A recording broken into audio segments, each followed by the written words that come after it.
and the basics of the technology, just to make sure it wasn't too much of repetitive for those of you that did attend the pre-con. So 5G technology promises a lot, including billions of dollars in infrastructure deployment and millions of new jobs. But along with its promises comes the need to deploy hundreds of thousands of small cells and other facilities in communities across the country.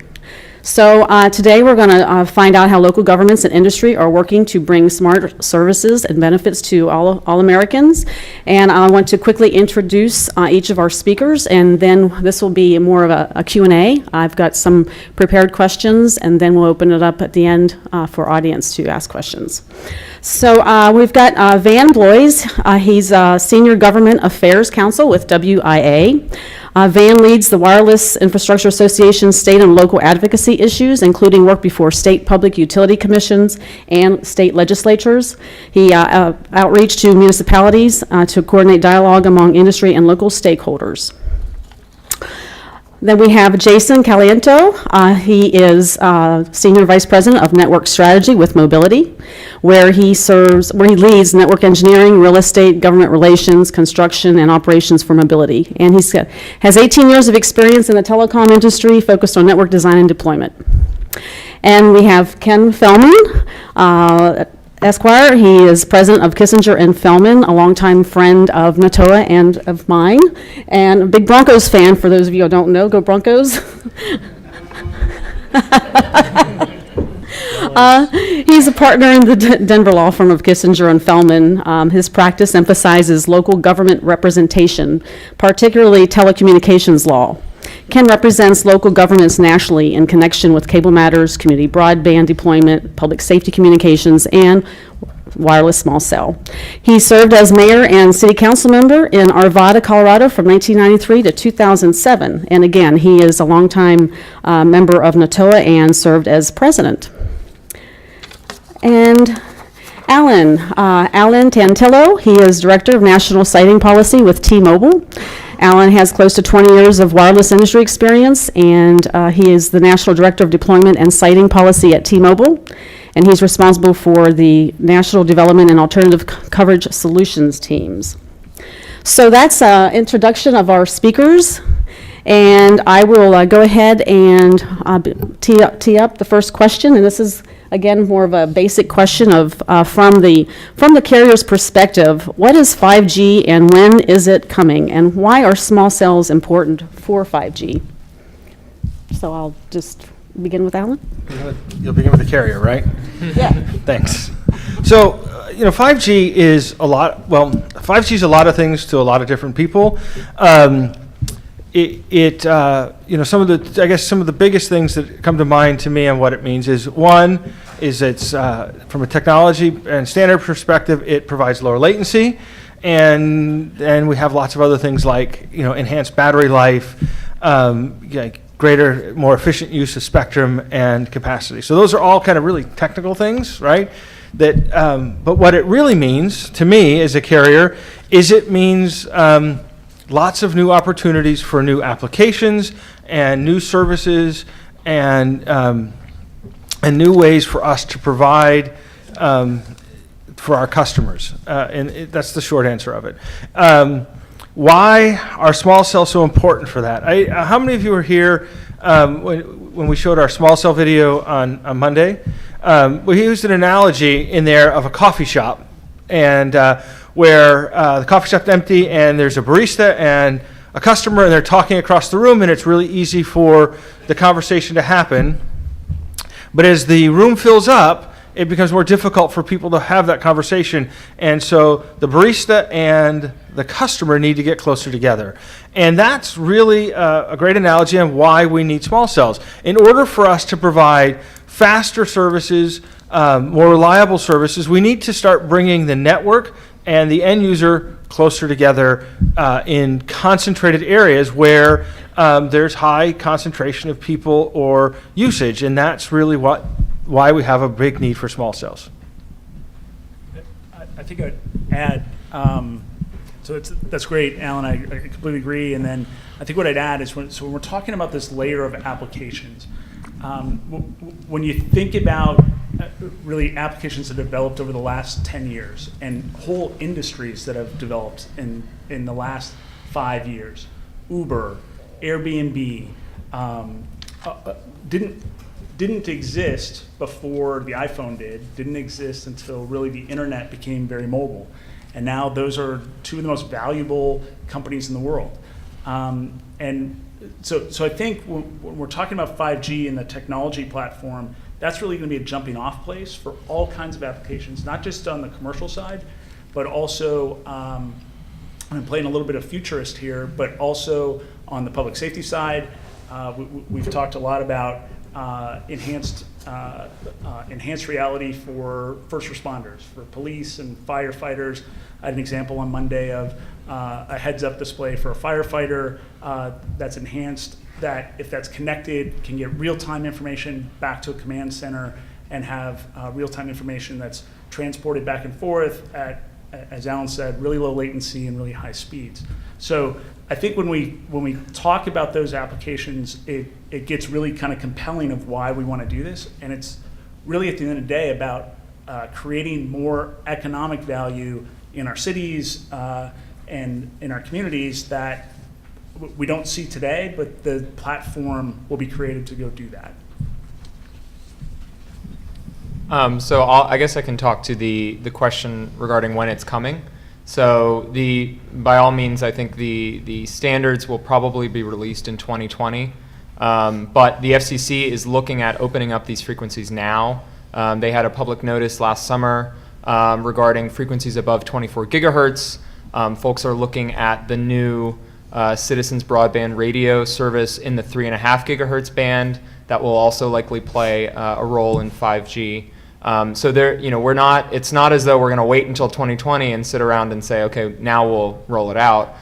It's something that the standards bodies and the FCC are looking very carefully at what frequency bands can be used for that. And the carriers are engaging in 5G trials right now all over the US. So it's something that they want to see, what sort of connections those ultra high speed, ultra low latency, those connections can bring to the consumer. The one thing that is interesting about 5G is, while it is going to be such a revolutionary change in how we think about the network, and it's not just going to be faster LTE, it's not just going to be the next step toward away from 4G, it probably is going to be the leap that we saw between having a voice network essentially and then having a primarily data network. And so having that layer and allowing for all of those IoT connections is really going to change the way we think about how we use these devices and how devices use the internet on their own without a user attached to them. And because of that, we're not just going to, we're not starting from scratch. We're not throwing away all of the awesome and important pieces of infrastructure that we've deployed in cooperation with localities. I think you may want to think of it as sort of adding a layer of connectivity, adding density to the network so that it can keep up with all of those connections and all that speed. I'm definitely not qualified to talk on this question, but I would just point out for all of you who work with policymakers, and I know that many of you do, what you heard, and if you were here on Monday, what you heard is when 5G comes, it's coming to the urban and suburban areas, and there is not a business case to bring 5G to the rural areas. So all the great things we just heard about, and I agree with them, they're great, are going to enhance and exacerbate the digital divide unless we as policymakers figure out a way to get better networks to rural America, because there is no business case to bring 5G to rural America at the same time that we're going to see it deployed in the urban and suburban areas. I appreciate that. We've been, as T-Mobile, we've been very clear that we'll be bringing 5G not only to the urban areas but across our entire spectrum platform. And particularly, we've been clear that we will use our 600 megahertz spectrum as a platform for 5G, and that is the launching point. One of the things that we invested $8 billion in buying 600 megahertz spectrum that covers every inch of America, and our goal is to roll out that spectrum to every inch of America so that every geographic location is covered by our 600 footprint, And we're testing and developing so that 5G is part of our 600 deployment, so that, we're aware of I call it, there's a two-part digital divide, right? There's the rural digital divide, and there is also the concern for the underserved urban areas in the digital divide. And those are two areas that at T-Mobile we're extremely concerned about and working to solve. As I said, 5G, we're reserving a slice of that 600 spectrum to provide 5G services to everybody across every square inch of America, so that nobody's left out from the 5G revolution.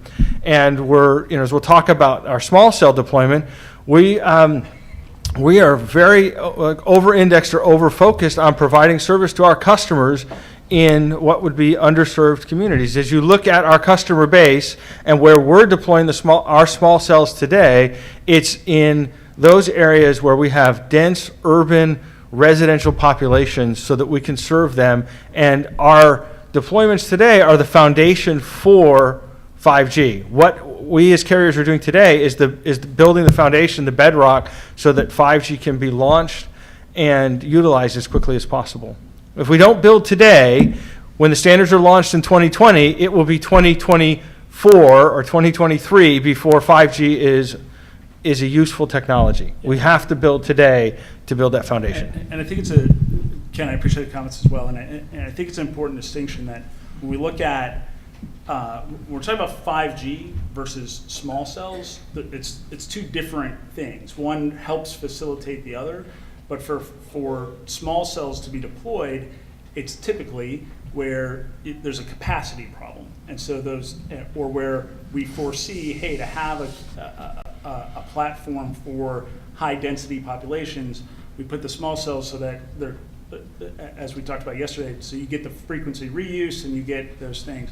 So very much the placement of small cells, I think, is driven by those capacity cases and a business case. But certainly the carriers, and I can't speak for them, but as Alan said, look at 5G as really a larger proposition than just small cells. Thanks, Jason. That is a good clarification. 5G and small cells are not synonymous. Okay, thank you. Next question. So there is some obvious tension between industry and cities on new developments and deployments of small cell. What are the main issues that industry sees, and what are the main issues that cities have? And let's break it down, and whether it be aesthetics, fees, permitting, timelines, volumes of permitting. So who went first? I went first last time. Okay. Or am I going first every time? You want to start, Ben? Sure. Yeah. I think you hit the nail on the head in terms of the major tension points, I think, between industry and localities. I think it's important, and I think the goal of this conference and of WIA being here is to ensure that we don't lose sight of the fact that we are on the same side and we are delivering service to the same, your constituents are our customers. And there's a lot of overlap there, and we want to make sure that we think of this in terms of a partnership and a puzzle to solve together, rather than thinking of it as an adversarial relationship. I think that really helps. But Rondella, you mentioned aesthetics. That's obviously a concern of localities. I don't think any WIA members have issues complying with reasonable, objective design standards, and you see that in the Texas state law that passed. You see that it's all about congruency, and so when our members are deploying in the right of way, they want to see structures and facilities that are congruent with what's already there. And so in an area that's an industrial area, or that has existing above ground wooden utility poles, it's an easier proposition because there's already equipment there from cable companies and from wireline companies and from power companies that it's utilitarian infrastructure. In a different sort of area where there's decorative poles, or in a downtown area, our members do our best to ensure that even if we are replacing a pole for capacity issues, that we're replacing it with one that fits with the aesthetics of the surrounding right of way.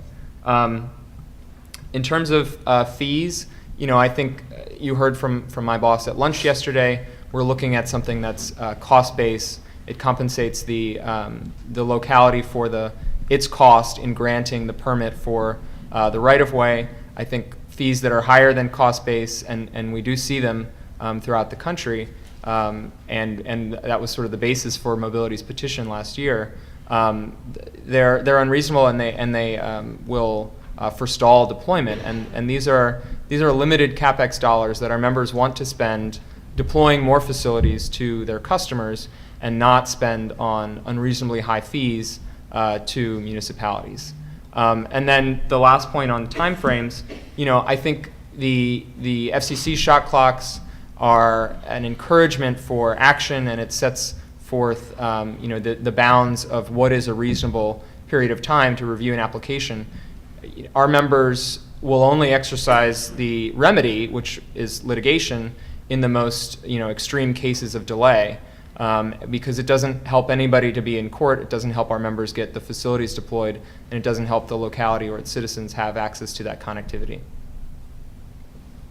Yeah, so we've got another session immediately after this, but I would echo Van's comments and say, really, when we talk about aesthetics, what we always talk about is height, location, and form factor. So are the heights, location, and form factor acceptable to the city, going to work from a technical perspective for us and our customers, and does that, as Van said, is it congruent with the character of the area? And so we've got a million pictures of how that works, and how lots of communities, hundreds of communities across the country have deployed with us and with the other carriers, and that's exactly what we're doing.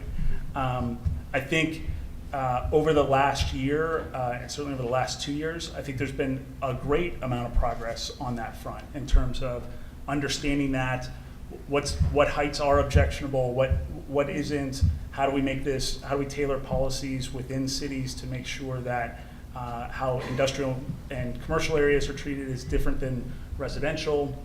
And I think there's great progress collectively on that front. In terms of the fees, obviously there's been lots and lots of discussion about the fee structures here, and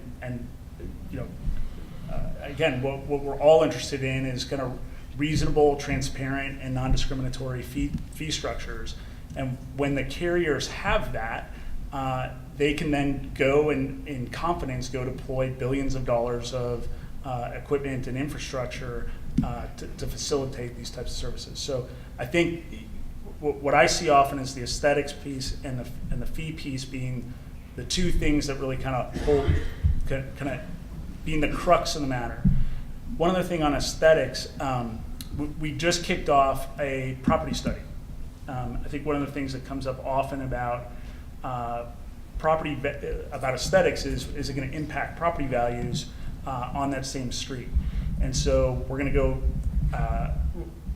We're looking for a partner. We're looking for NATOA, National League of Cities, somebody like that to go do this study with collectively, so that we can actually have values at the end of it that don't come from industry. But basically, in this one community outside of Chicago, small cells have been there for 2 years. I would say they're the larger small cells. And I think if we can collectively kind of come to a consensus of, hey, do these really have an impact or not on home values, we can really come to some conclusions together on whether or not some of the subjective opinions on this get overruled by kind of the objective data. So a few comments on those points. First of all, just on that last point, I would commend to you Dr. Jonathan Kramer's doctoral dissertation, which addressed that very issue. And I'm glad you're looking at it as well. On aesthetics, how many planners in the room? Any? 1, 2? All right, so you guys can tell me if I over or understate this, but it's somewhat of a generalization. If you think about in your communities any new development in greenfield areas or redevelopment in older areas that are being redeveloped, all utilities are going underground. except for two things: streetlights and traffic signals. So the concept of putting up new standalone poles anywhere in the city, residential areas, retail, commercial areas, it's 180 degrees contrary to good planning principles. Am I somewhat on base here? Okay, I'm getting a thumbs up. That doesn't mean we shouldn't do it. That doesn't mean we're not going to have to do it at some point to make these networks work. But one of the challenges that I find when I'm talking to my colleagues in the industry about how do we make it work is that they need to understand that they're coming in and asking planners, community planners, to do things that are exactly the opposite of what they have spent their career trying to accomplish. And we have to balance. And we want better broadband. We want 5G. We 15, 20 years ago, most local elected officials, I think, didn't have broadband in their top 5 lists. Today they do. So it's not like local governments don't get it, but we have to figure out a way to do it. And if you look at these facilities now, there are some that are incredibly ugly, and there are some that look really, really cool. And I agree that in the last 12 months, I think we've made a lot of progress. Some of the license agreements that we're working on in our some of the communities in Colorado, we've had the companies say, all right, now we have this license agreement, let's get together and agree on what the design standards are going to look like throughout the community.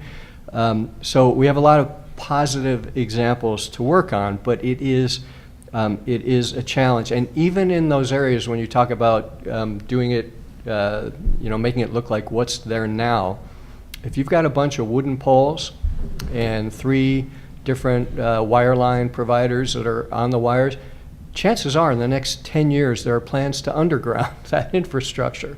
So the concept of saying, well, more wooden poles or using these existing wooden poles is the answer because that's what's there now, does not mean that that's not what's in the 5 or 10 year plan for that community. The fee issue, I was interested in Jonathan's comments yesterday about, I think he called them externalities. I don't have an economics degree. It sounded good. And he used a great example, right? That when these companies, if you have a 5G system, they don't get the direct benefit of the senior citizen who doesn't have to make a special trip to a medical office, but can have whatever their condition is checked and addressed remotely. Absolutely, that's an externality. I sometimes call them secondary or tertiary benefits. We also have externalities from, having good quality grocery stores in all of our communities. And communities that don't have them are, I think, at a disadvantage to those that do. That doesn't mean that the government comes in and tells local governments or creates a special set of rules for companies that want to build grocery stores. So I think we need to remind this industry that while what they are offering is an incredibly valuable service and is vital for the future well-being of our communities, it's not the only valuable service that the private sector provides in our communities, and there are many others in the private sector who have succeeded just fine dealing with our standard way of doing business. And do we really need to justify a special set of rules for one industry, for one particular kind of service going forward? And the last comment I'll make on this point about the shot clocks, in some ways it is really a non-issue because we deal with it as best as we can, and I would agree that most companies are not going to go to court if you're acting in good faith, even if you're not able to meet the shot clock. You need an extra 3 weeks. Everybody's feeling good about how things are progressing. There's almost always flexibility. Again, the question is, we have shot clocks in place right now. We have federal shot clocks for new facilities. We have federal shot clocks for co-locations. We have additional federal shot clocks for a certain category of co-locations, thanks to legislation in 2012. Do we need new shot clocks for a new kind of facilities? And is that really counterproductive to, if the goal really is how do we find ways to work collaboratively, are we helping ourselves get further down the road if we're spending our time fighting at the state capitol over what the new shot clock should be for this one new kind of infrastructure called small cells compared to, doesn't it fit within the shot clocks that we have now? And I would argue for the latter. From a carrier's perspective, on the aesthetics, the important thing to the industry is certainty. When we enter a jurisdiction, we want to have the understanding and the certainty that we want to understand the rules, and we want the rules to be as consistent as possible so we can move forward in a manner that allows us to support, as mentioned, both of our constituents. Our customers live and work in your cities and your jurisdictions, and they want the service that we're providing. We're making every effort that we can. As we talked, as my boss was here talked about, we're doing all that we can to industrialize, to provide a consistent form factor, to provide something that works in the majority of cases, that we can come to a reasonable agreement upon. There will always be different, in my mind, there are different degrees of certainty that need to happen in the deployment. In an industrial area and in commercial areas, we should be able to get through a process and come to an agreement relatively quickly because we have equipment and designs that are consistent with what's going on around us in the community. When we move further into a special district in a city that's been redeveloped or gentrified and has, a very specific pole, a light pole design they've done where they've moved everything underground, we understand and want to work with the cities to design and meet those needs. But we want to get to as much consistency and certainty as possible for us to be able to deploy. On the fees, we want to have fees that are reasonable and, again, consistent and with what else is being charged for similar types of uses in the right-of-way and for those facilities. We want it to be cost-based, and we want to, again, have a certainty of what the cost is, come to a reasonable expectation of what your needs are to cover the administrative costs and the costs to manage and run your needs to support what we're doing in the right-of-ways. As for timing and permitting volumes, we have 60,000 cell sites in our network today. It's taken us 20 years to get there. I've lived through the influx of carrier applications in the late 1990s where everything came to a grinding halt. I started in this industry working for some of the bigger carriers that were a little ahead of the curve, moved into working for, in the 1990s, there weren't 4 carriers in a market. There were 7 or 8 of us, all rushing to build our networks. I lived through the moratoriums, the shutdowns, the uncertainty of being able to build a network and deliver a product to a customer that wants it. One of the reasons that we as a company invest so much in what I call siting advocacy and why we're here today is I want to avoid what happened in the 1990s. I want to avoid moratoriums. I want to avoid being blocked out or shut down for 6 or 9 months or a year because we have a misunderstanding or we're not communicating with each other, or because there's a fear, a knee-jerk reaction to volume and aesthetics. So for me, as we touch on all 3 of those things, I'll call them the 3 legs of the stool for us to deploy. We've got the aesthetics. We need to balance the aesthetics with what's technically possible.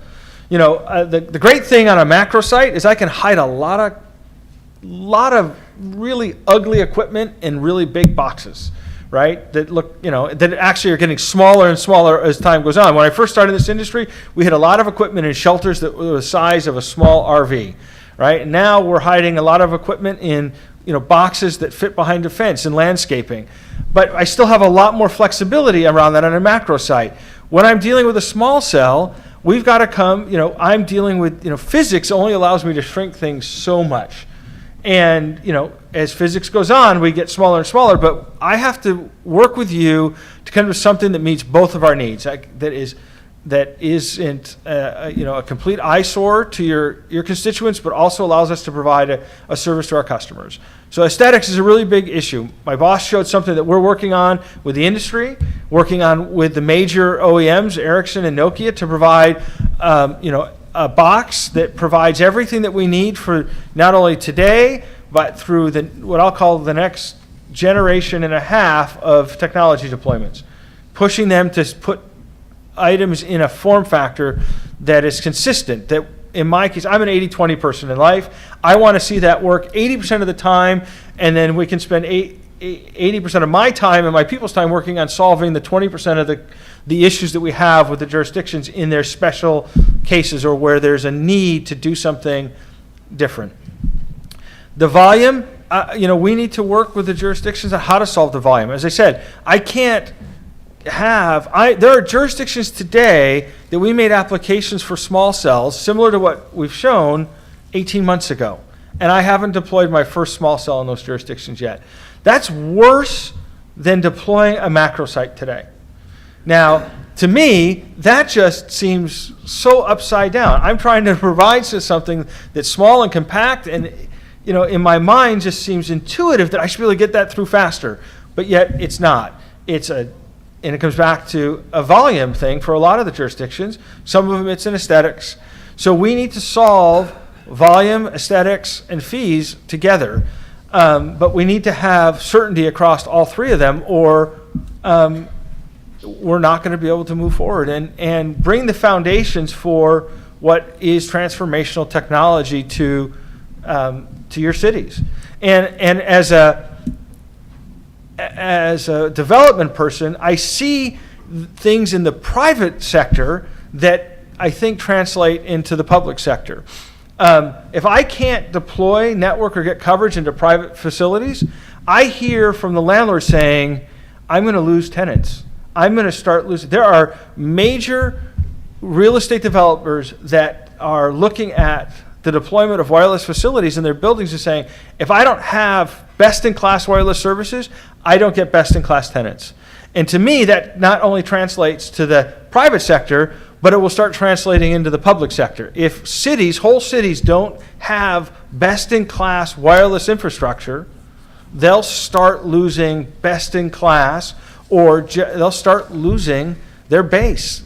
We have people that you'll lose industries, and when you lose industries, you'll lose jobs. And when you lose jobs, you lose the ability to take care of your constituents. And this to me, is a foundation to help cities. So cities that want to be smart cities and want to be at the forefront of it, we need to find a way to work together to solve aesthetics, timing, fees, and volume. Okay. I actually just want to respond to your point real quick. Go ahead. Just to keep things interesting. I was going to get interested. Oh, yeah. Just to your point about, the externalities of a grocery store.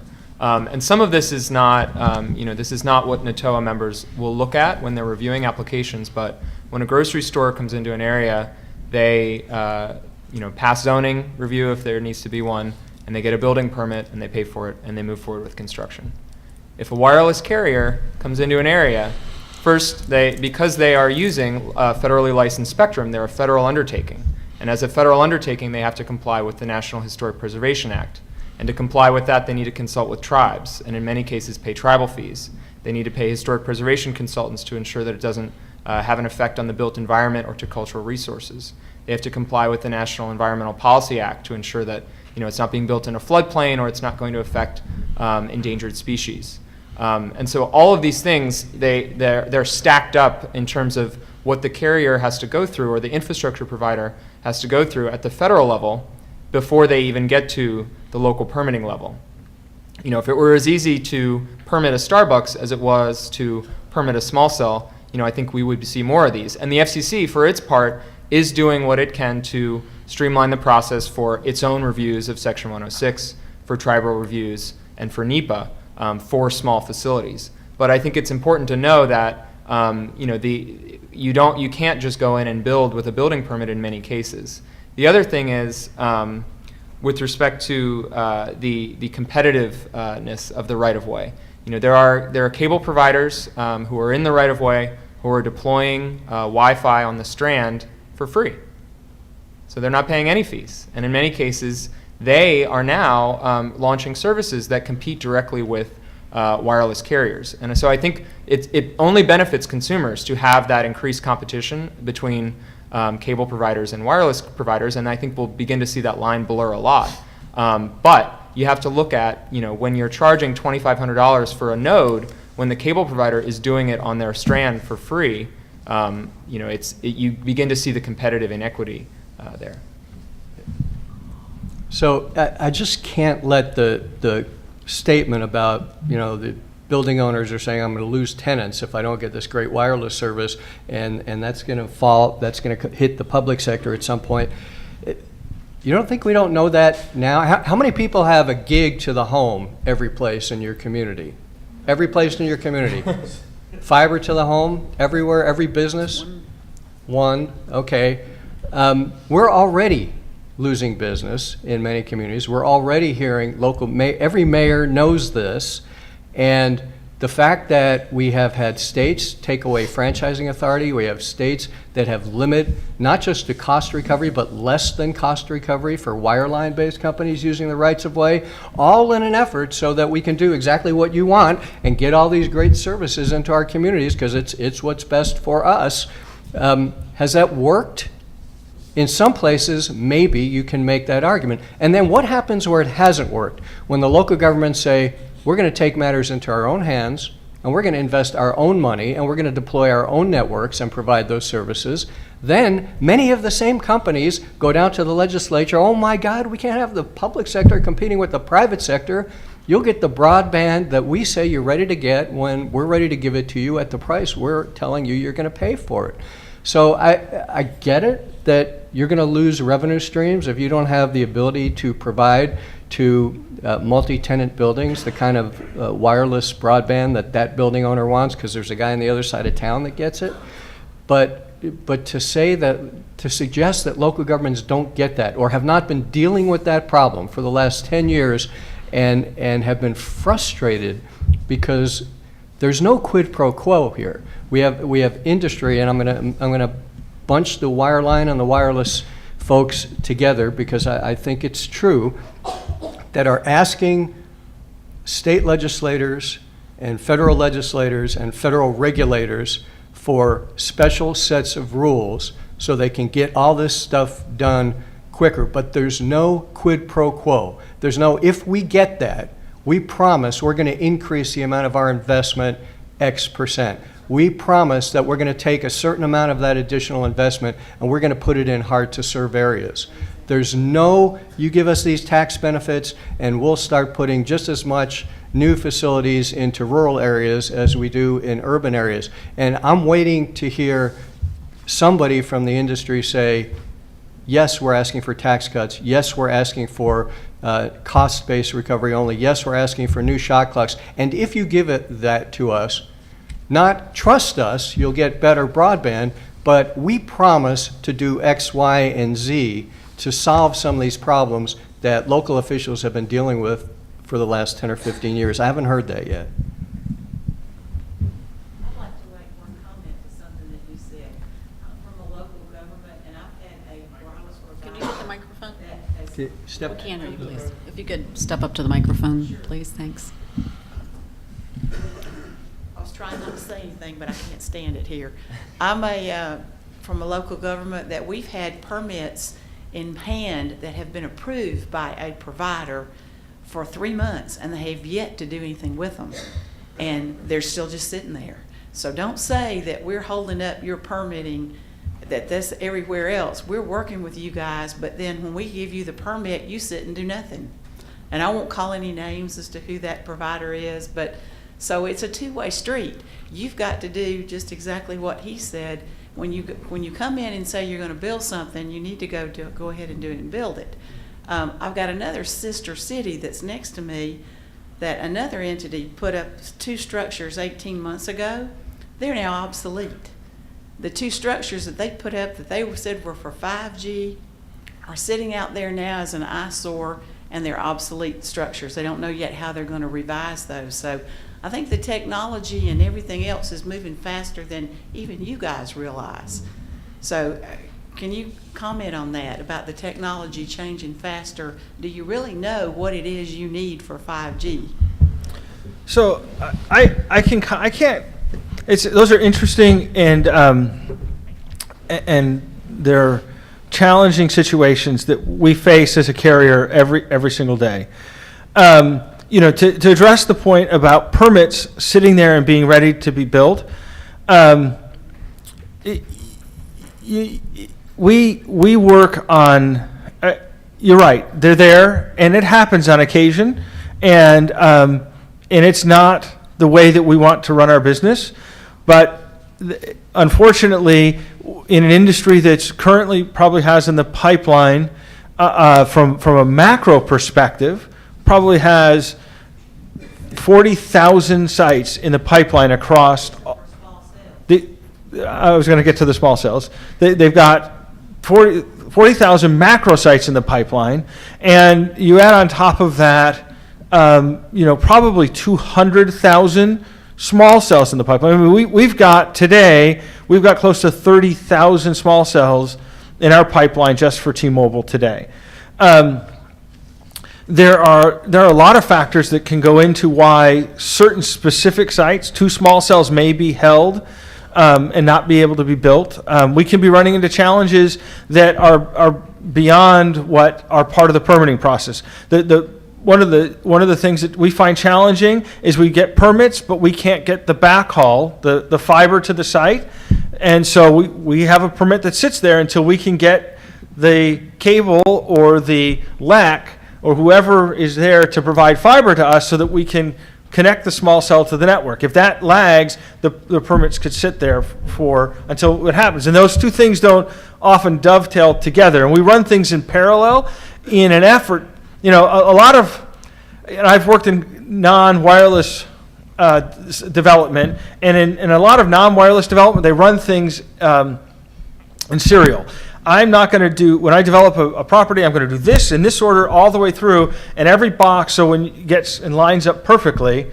And that works for a Starbucks, or it might work for a grocery store. But we run most of our stuff in parallel. And so we may have disconnects on, the three things that have to happen at a site. We have to have our equipment ready. We have to have a permit. We have to have equipment to deploy. We have to have some way to backhaul that site to our facility so that it actually works, and we have to provide power to those sites. And we run at getting our permitting from zoning and building permits in parallel to the other three things happening. And any one of those things that hits a roadblock or a hitch can divert or delay the deployment of it. So, and that can cause delays and why permits would sit. Can I just tag on that real quick? Yeah, sure, go ahead, Jason. So it's certainly we think that you should have permit expirations. We track our permit expirations all the time to make sure, pretty much standardized that we see for building permits is 6 months with maybe one renewal period. What Alan's describing is exactly right, and then what Van described immediately prior to that is really important. And so I just want you to have the industry perspective. We need all of the additional studies that Van talked about, a full NEPA study, tribal concurrence, all of those things take a lot of time as well, and they're really expensive to do. And so part of the process that a lot of folks follow is, let's get some certainty around, we've got the city permit, we've got height, location, and form factor signed off. Now it's something that I can go bring to those other folks, make sure that we've got those studies complete, and that takes some time as well. But I think it's completely fair to have set timeframes for your building permit expirations. We'll certainly track that and try to stay in compliance with it. I'll give an example of that, a perfect example of that. This was a few years ago. We had building permits in a city in Arizona to build a site, but we couldn't pass for our NEPA review. We had to do an environmental impact, and we couldn't pass or even start our environmental impact study because, get this, they were having a drought in the middle of the desert in Arizona. I had to wait 2 years till we had enough rain in Arizona so that we could run our environmental study to see if a certain plant was in our way to build. And so there are lots of factors that cause a permit that we've gotten with the city to have to sit.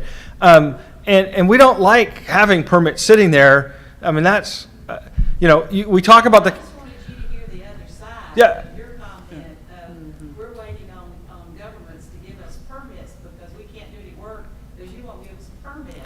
Well, we're not seeing you do any work when you Yeah. get the permits. So Yeah, I understand, but and that again, that's two sites where I have jurisdictions that are holding up 500 sites on small cells where I can't deploy even the first one. And it's we're here because we have to work together to have a communication and say, how do we clear the roadblocks that you're facing so that we can work together to deploy? To go back to the certainty of I can't begin to address. I understand the frustration that you have with the digital divide, and I can't address that from a corporate or a T-Mobile level. I sat in in a committee session with the Washington State Senate about 9 months ago, and the question came up: is what are you doing about rural America? As I said, we've invested we've invested $8 billion in spectrum that we want to put to use that covers every square inch of the United States of America. I want to get there. But I also run into, to solve the digital divide, I run into some different challenges that are equally monumental and equally great obstacles to solve those problems that make it, in some ways, even more difficult than dealing with, I won't name, difficult jurisdictions, but you choose my most difficult urban jurisdiction to deploy in, and you take me to a rural area in Montana or Wyoming or parts of the West, and I have physical problems that I can't solve. I can't get fiber to a site. I can't even get a microwave shot because it's so far away. I can't get, and those are all challenges we want to overcome. We want to have coverage that covers every inch of America. But I was with the Senate committee, I said, how can we work together to overcome those challenges? And some of those are federal that I have to overcome. And no matter how hard I work with the local jurisdiction, I have to run smack into the middle of the issues that Jason brought up with the federal government around Indian tribes and environmental studies and all those wonderful things. We want to deploy and provide service to every square inch of America. So we talked about some of the challenges. Well, let's turn it to the positive. How about give us some examples of where things are working well and why is that? Sure, I'll take that. I think that I think we're really at a tipping point is what I call it. I think industry being here, I think even despite some philosophical differences, some technical differences, all those things, I think I know I'm leaving this conference knowing that there's a lot of people, I'll say this, on the other side of the transaction that are as interested in doing this and as engaged in doing this as ever. I think we've been here the last 2 years and it's terrific, and I think we certainly see that in progress. In the next session, I'll talk a little bit more about this, but when I look across the country, we are at this point permitting in, this can be very general, but we're permitting in every state. We have major deployments going on in the major cities. There's a lot of small towns. I'm talking about 18,000 people type towns down to 1,200 people type towns where we've deployed small cells, and sometimes the feedback is, this is fantastic, this is great, this dramatically improved our service. So I think the level of community engagement in it is really terrific. So when I look at the country, I know for us, we're actively permitting in 75 of the top 100 markets in the US. The other 25 we can see a path to generally. There's some where meetings this week, I think a couple people in the crowd, where meetings this week, I think, have helped solidify what is that next step and what's that process we're going to follow. I think, Ken, your work in Aurora, for example, is great with the state, where or is a great template that we can follow in other communities as well. And I think that's going to be beneficial for our projects. And then seeing firms like CNX that are setting up to be able to kind of help develop best practices and those things. So what I see is an ecosystem kind of coming together in this regard, and I think that's really important. So I'll call out one jurisdiction that is taking a very proactive approach, and that's Rhode Island. I think it was in December 2016, Rhode Island brought in a very well-known academic, Blair Levin, who's credited with writing the National Broadband Plan, and they brought him in and they had a request for information that they released to all of industry. Rhode Island wants to modernize their power grid and their infrastructure, their wired and wireless infrastructure at the same time. And so they started that process, and they said, we want to use size as to our benefit. We're a small state, but they have, a number of anchor institutions, some great academic institutions, and there's a pretty robust fiber network already in the state. And so they put out this request for information to say, tell us how we can craft our policies to promote 5G, because we want to be the first state that has 5G available in 100% of the state. And I think that sort of approach, where it's a procedure, and they're looking for industry comment on, and from not just industry, but from all stakeholders in the state, on how they can modernize their processes and ensure that they clear the runway for 5G. I think that's something that, looking forward 4 years, I think that's a very prescient thing to do, and I think it's something that other jurisdictions can repeat. In terms of our role, we WIA want to be a convener of folks. We want to make sure that we continue to work with our partners at other national associations that representing both industry and states and localities to develop materials that will be helpful for all of you, as well as just engage in education. So I was on an ENATOA earlier this year. I think webinars are a great way to get the information out to folks who maybe can't afford to come all the way out west here. And we want to continue to do that. We want to be the resource for education about the benefits of 5G and how states and localities can prepare themselves for it.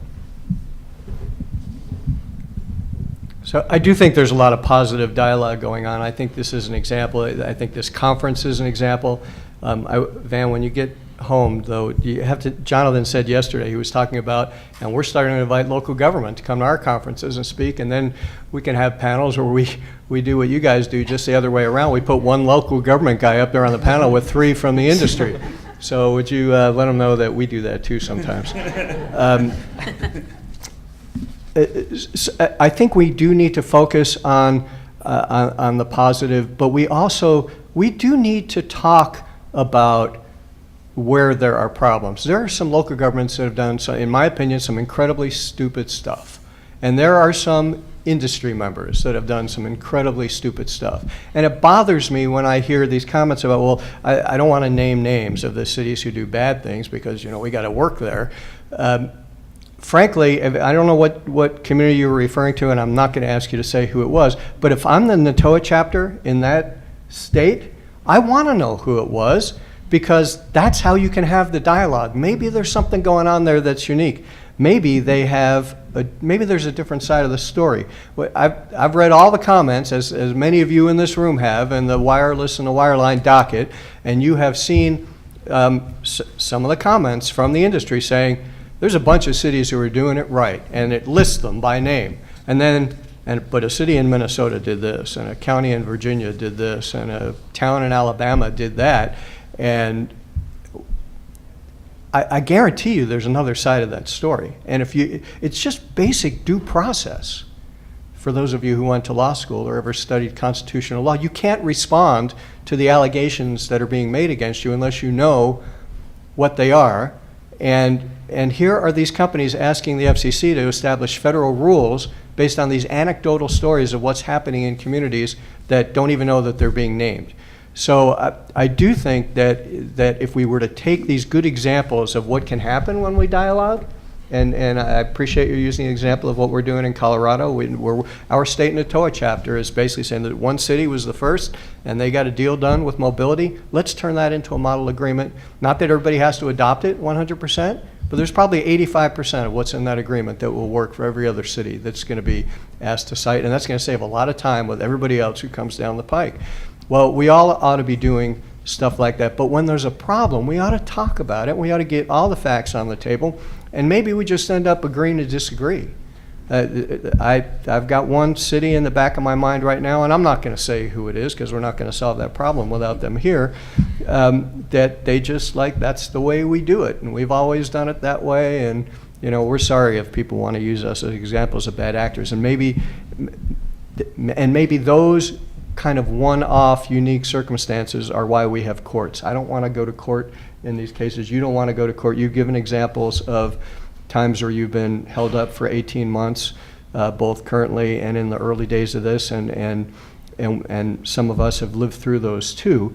But look, that's why we have courts, for those want us. We should not be making federal policy based upon a minority of bad actions, whether they are local government bad actions or industry bad actions, any more than when you say we got permits, but we can't get the electric run out there. You're not at the legislature asking for a shot clock for the electric providers that they got. Once you get your permit, they got to be out there in 60 days to hook you up. So there's just something a little bit disingenuous when it's only local government in the crosshairs. And the fact that we're having these discussions is the best thing that's happening. I think we're doing a better job today with small cells having those discussions based upon what we learned about deploying the macro towers 15, 20, 25 years ago. So we need to be doing more of that, but we need to be dialing it back on the adversarial proceedings, and when there are real examples of bad actors, we ought to be talking about them up front completely with all the facts on the table so that all sides of the story can get discussed, and that's how you get to resolution. Okay. Well, I think I'll open up. We have a microphone up here at the front of the room. If y'all have some questions, please come up and.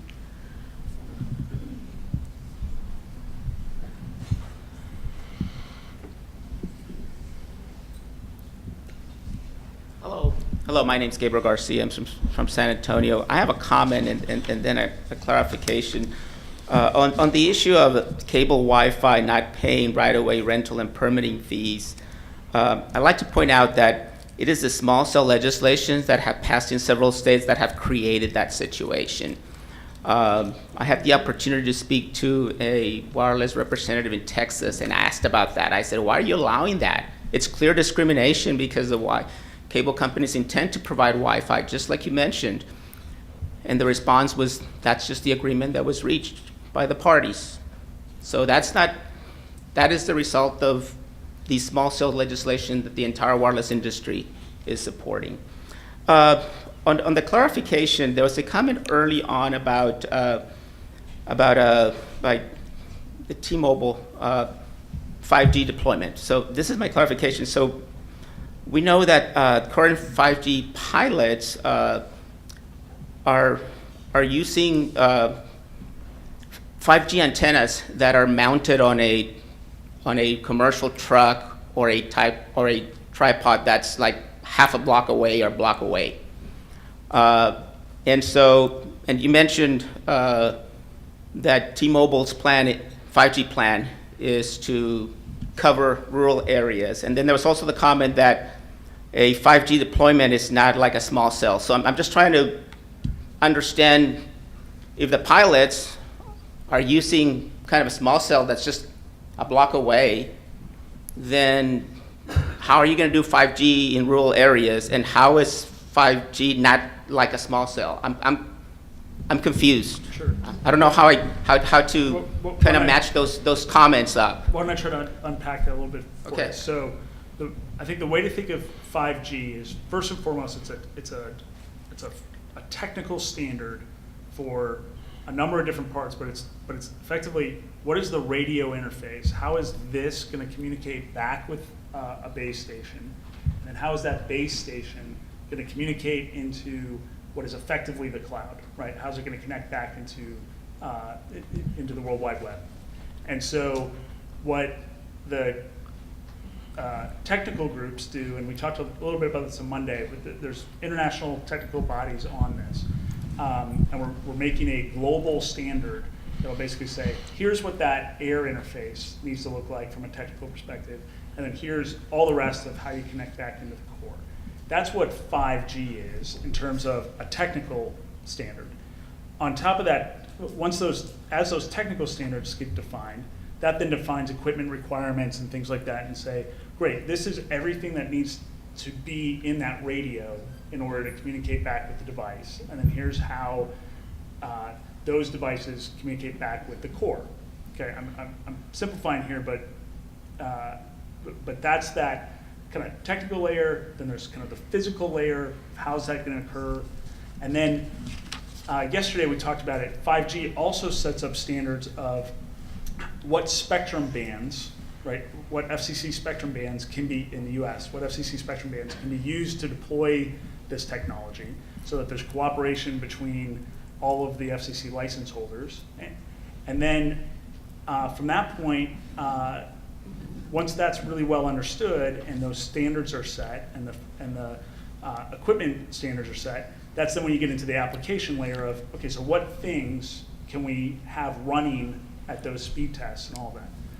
So then you get into, all right, so I've got spectrum, I've got a set of technical standards. Now, how do I physically deploy that equipment?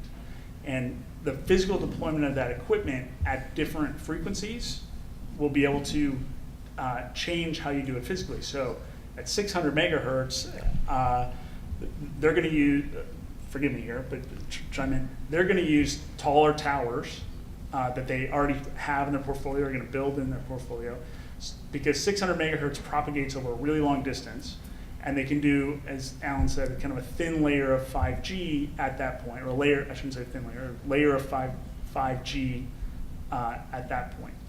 Then in dense urban areas where you have to use a different set of spectrum closer to the end user because you've got more capacity, you use the small cells as the physical way to deploy. And so the equipment will vary a little bit of, is it on small cells or is it on towers? But at the end of the day, you need a combination of those two in order to deploy effectively in the morphology that you're in a dense urban area or a suburban area or an urban area.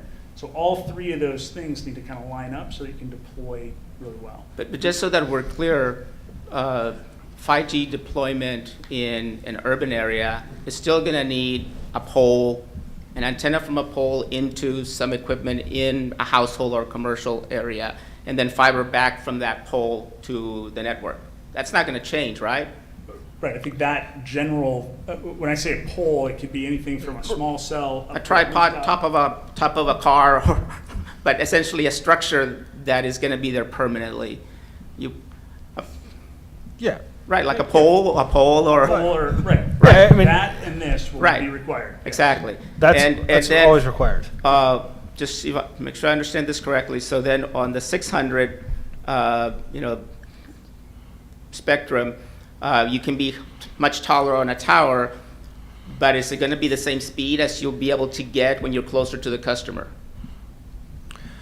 The speed that we're going to be able to provide at 600 to the customer in a rural area will be dependent. The biggest gating factor to speed back to the customer in today's world isn't the interface between the phone and our base station. The biggest factor is from the base station back to our switch. It's our backhaul, right? It's getting fiber to the site. So, because the standards are still being developed and all the technical definitions are still being worked out, I can't tell you if there are differences between speed in the 600 megahertz out in a rural area than what it will be if we've got a small cell sitting here on the corner of, what are we in, Pine and 7th right here, sitting on a pole and somebody standing right underneath it. But it will provide the same benefits in a scalable fashion that we can provide across across the entire country. And I think it's fair to say, that would be the aspiration. The aspiration is that the speeds are the same, but we don't provide, because of backhaul and capacity needs, we don't provide the same speeds at a given time in the same location, because of, if we were to load this whole room with T-Mobile phones, and we were going to stand out underneath a small cell under a street, the speeds of that small cell are going to shrink very quickly because we're loading it up, and that's the bandwidth that's there to that small cell gets divided amongst all the users. So the more users, it's a user thing. The more users that you have being serviced by a cell, okay, and the more bandwidth they're pulling. So if we're all standing out there and doing nothing, and one person's texting and doing something, then the speeds are going to be great. But if all 100 people go out there and try to load up Netflix and try to run it on the same small cell, then those speeds are going to shrink, tremendously, and nobody's going to be able to run Netflix. Okay, so the speeds that we'll get out in a rural area where there isn't the population base, but we've got the backhaul to it, they'll be able to see speeds that are phenomenal compared to the speeds of today, and provide that. But it's all about the backhaul. If I can't get backhaul to a site, and I'm limited in my backhaul to a microwave shot that is, only provides, 10 megahertz of backhaul, I can only divide that 10 megahertz up against the 10 people. Does that make sense? Yeah, so will you be installing fiber, or will you be Our- doing our goal microwave is- backhaul? Our goal is to have fiber to every single site that we deploy. So here's a great idea. But- You guys ought to be going to every state legislature and asking for laws that require the wireline guys to build the backhaul and make it available to you on competitively neutral and non-discriminatory basis, so that once local governments start giving you your permits, you'll have the backhaul to provide all the great 5G connectivity. We fight go. them on every front. That's a good idea. Hi, Amber Price with the City of Auburn, Washington. People keep telling me to quit asking you about the fees, so I'm going to start off with something different first. I have a couple of questions for you. The first thing is, you guys keep hammering on 5G and all of this as public safety, and it's going to be great for our fire and our police and all of that, and that's great. Nobody disagrees with that. But then you get to the parity issue. And yesterday we sat in our keynote luncheon and heard the keynote speaker say, we're not going to rural.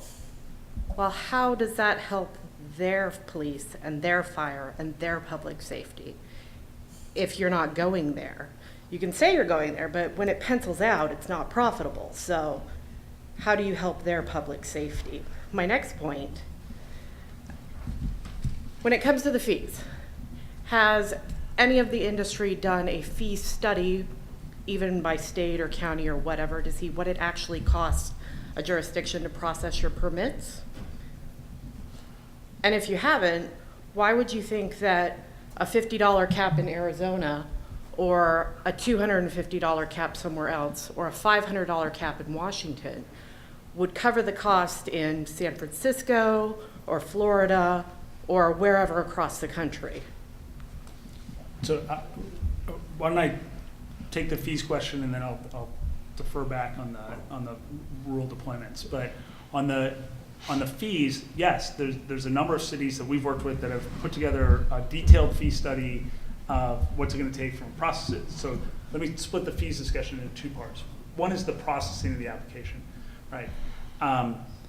So I think there's there's a number of jurisdictions that have gone through, hey, this is how many hours it's going to take us to do this. This is what our fee structure is. We get mobility in the industry that your position is really, this needs to be cost-based. So here's our cost-based analysis. This is what it's going to be. Do you agree or not? And I think in every case we've said, great, we'll take it, based on what they've said as fees. In terms of how that relates, and personally I think it would be incredibly, it would be a huge disservice to us in the industry if they got that wrong, because we want the time and we want people focused on it and we want those things. We want the fees to be reasonable, tied to those costs, but I think we're looking for processing power to get those things done. So I'm in support, our position is we're in support of fee structures that support the processing time it'll take. Additionally, I'm all for mechanisms for expediting. And so in a number of cities, we've gone and said, look, if you can't process this, does it make sense to get a third-party consultant or a third-party engineering firm or a peer review process with a third-party engineering firm? And in our case, I'll only speak for mobility, we'll be willing to compensate you for that because we get that shouldn't be taxpayer funded, and go put that in place, and we'll work with you on who that is, and we'll pay for it. So I think it's a disservice if we underestimate the processing fees. Jason, Sure. if you're all for that, then why do we have this proceeding at the FCC by mobility? We say exactly the same thing. We say three things in that FCC.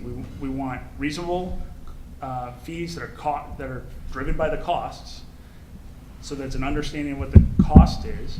We want them to be transparent. We want them to be non-discriminatory. So what you charge me shouldn't be different than what you charge Alan or any of the other players. So, but we're just asking for those costs to be reasonable and tied to the costs.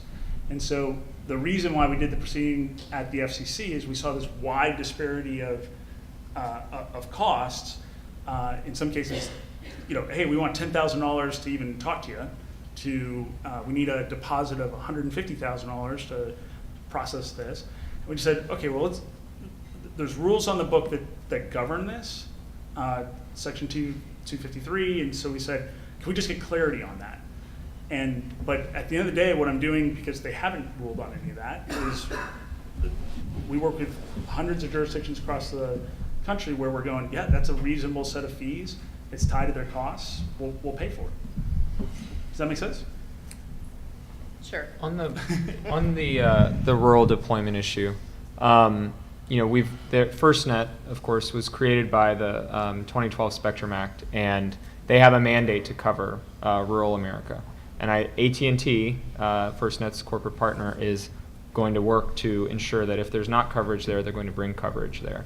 It's not a 5G network yet, but I think having the power, site, backhaul for a 4G network it's already a vast improvement over the technology that first responders are using today just to get to that 4G point.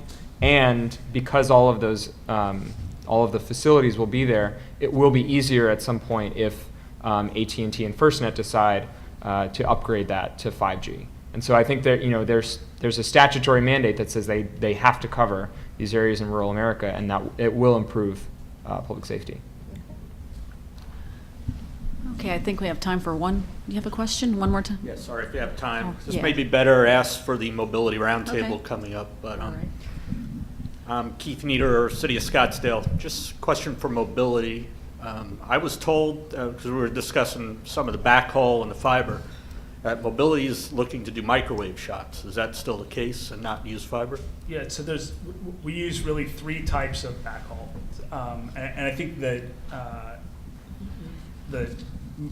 most of the industry uses two, and there's a third that we have in the mix. And so it's fiber, microwave, which is either typically a line of sight or non-line of sight.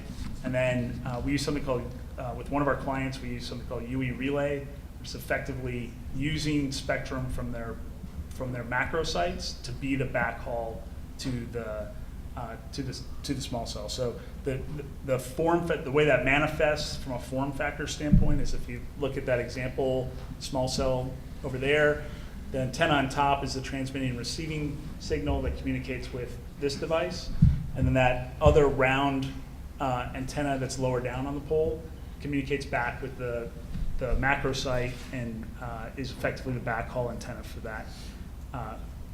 that site. Does that make sense? So if they didn't have line of sight between the macro and the small cell, how would that work? Actually, using that technology, it's not required to have line of sight. Okay, Yep. thank you. Okay, I think we're at 3:30. The end of the session. I want to thank our panelists for engaging with the audience, and thank you all for your participation. Good discussion.